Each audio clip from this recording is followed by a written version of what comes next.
C'est une première récompense pour l'Agence de facilitation des transports de transit du corridor central lors de l'ouverture de la semaine PIDA à Nairobi. Cette structure qui travaille dans la mise en œuvre des politiques de gouvernement relatives à la facilitation des échanges commerciaux a été plébiscitée par l'Union africaine. Sa gestion orthodoxe justement des projets intégrateurs était mise en lumière et saluée à travers le continent.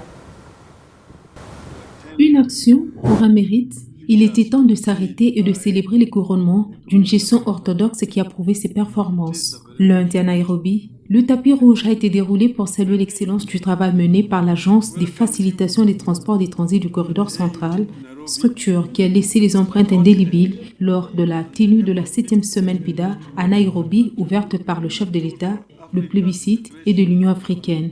Je suis particulièrement ému par cet événement, par ce geste.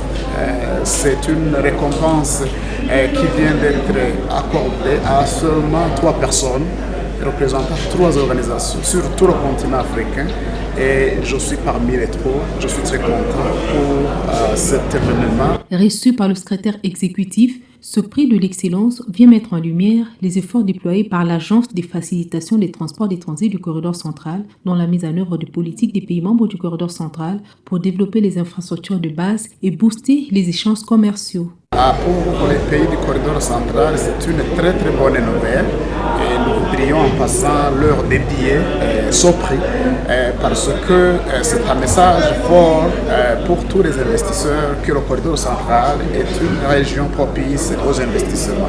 Nous venons de décrocher la reconnaissance comme quoi le corridor central est l'une des meilleures organisations au niveau du continent africain qui sont arrivées à un stade de bien préparer les projets. Spécialisé dans l'accompagnement technique de l'exécution des projets intégrateurs des différents pays membres du corridor central avec une expertise avérée des plaidoyers dans la mobilisation des fonds auprès des bailleurs et autres parties prenantes, les œuvres de l'FTTC sont désormais inscrites dans les annales en prenant rendez-vous avec l'histoire de l'excellence. C'est unique, c'est historique pour le corridor central, pour les pays du corridor central, parce que ça envoie un message fort et que les investisseurs trouvent à partir d'aujourd'hui, encore une fois, une destination privilégiée pour les investissements.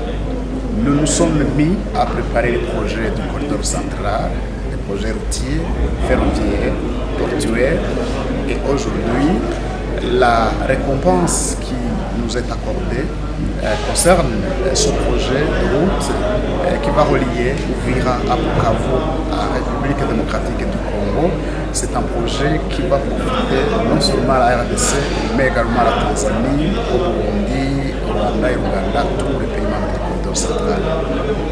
Une première du genre, ce mérite est dicté par les soucis du changement dans la promotion des échanges commerciaux avec l'appui des gouvernements au sein du corridor central. Pour rappel, cette reconnaissance est aussi tributaire d'une excellente gestion de crise pendant la pandémie Covid-19, une crise sanitaire qui avait engendré des graves conséquences avec comme résultat un écart annuel considérable sur les investissements dans les infrastructures à moyen et à long terme à travers des restrictions commerciales des chaînes d'approvisionnement.